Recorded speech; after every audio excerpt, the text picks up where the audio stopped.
Howdy everyone, my name's Matt, Australian citizen. I live in Central Coast of New South Wales, just a working class fellow, painter by trade. Felt a real urge to share through social media some of my thoughts about this whole COVID-19 pandemic, our response to it state, nationwide and globally. Mainly through the encouragement of some people I really respect and admire who have implored us all to share our voice and to push back, which is sort of the term that's been coined in relation to standing up for our rights and pushing back on the oppressive state of affairs that have been implemented by our government, particularly in the states of Australia, and the really inconsistent responses by each state in relation to the drastic measures that are put in place, the lifespan of these measures, and these seem to be anywhere from reasonably short term to possibly definite. If you look at some of the legislation that's being passed or is going through the measures that are being passed, particularly in Victoria, I only want to share because I believe it's important for us to realise we all have a voice, we're all empowered. No one has any right, more or less than anyone, to share their convictions and their beliefs and what they hold on to in relation to their truth, and how we've all articulated our truths and why we've at such different ends of the spectrum. And essentially, there's nothing right or wrong. I think it's just really important for us all to critically examine what's going on right now and look a little bit deeper, and not probably necessarily rely on mainstream media or carefully constructed media releases from the government to base our beliefs on what's really going on. I don't particularly want to talk about COVID-19, essentially because I'm not a medical expert, and it would be foolish of me to think that I can share insight in relation to maybe some of the more larger points of difference that seem to be shared depending on what field some of these experts are from. I would encourage, if anyone wants to try and look at it a little bit more closely, that you would stick to those who are experts, virologists, those who specialise in respiratory illness, bacteriologists. I'm sure there's a whole space of experts, and those who specialise in the field of particularly viral infections and respiratory disease. There's really only a few particular points I want to encourage people to look further into, and that's the state of play right now.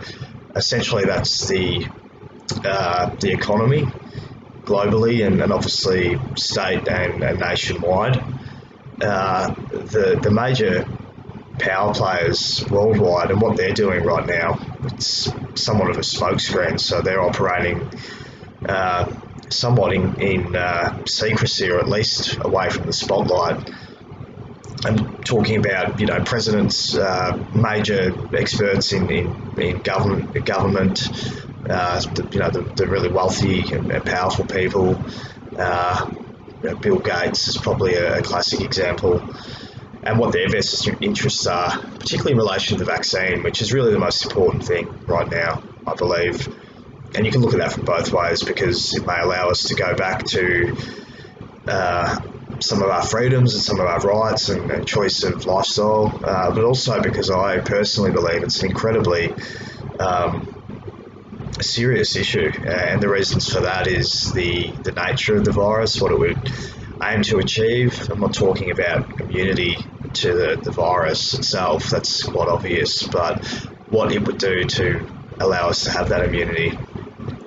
And that requires personal research in a not overly user-friendly field, but there's stuff out there, and I can't cite it off the top of my head, but you'd only have to search. I'd encourage people to do it through YouTube. You get a much more unfiltered, unbiased search response to what's going on with the vaccine.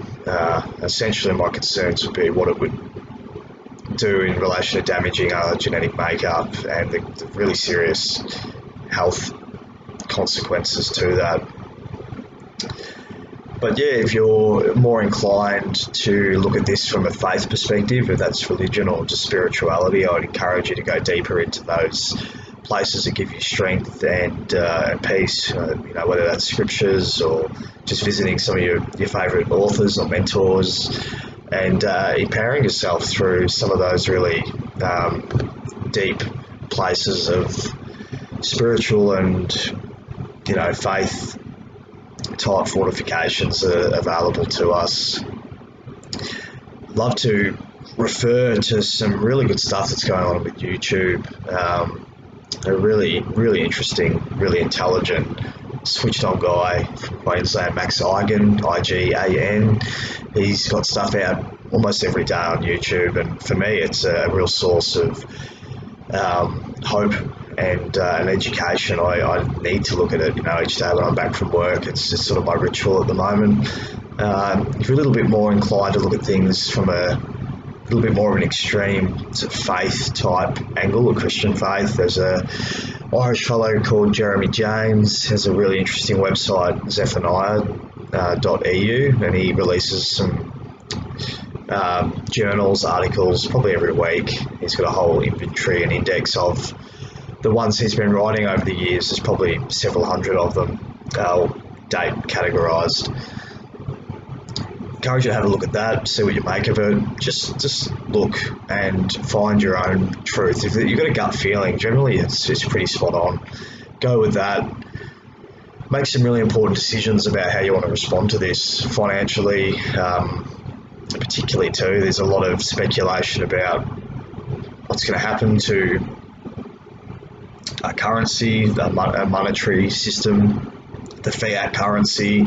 A lot of people saying it's a really important time to invest in silver and gold, which is a hard, tangible, asset. It's not just numbers in a computer screen or a mobile app telling you how much money you have. Cryptocurrency as well.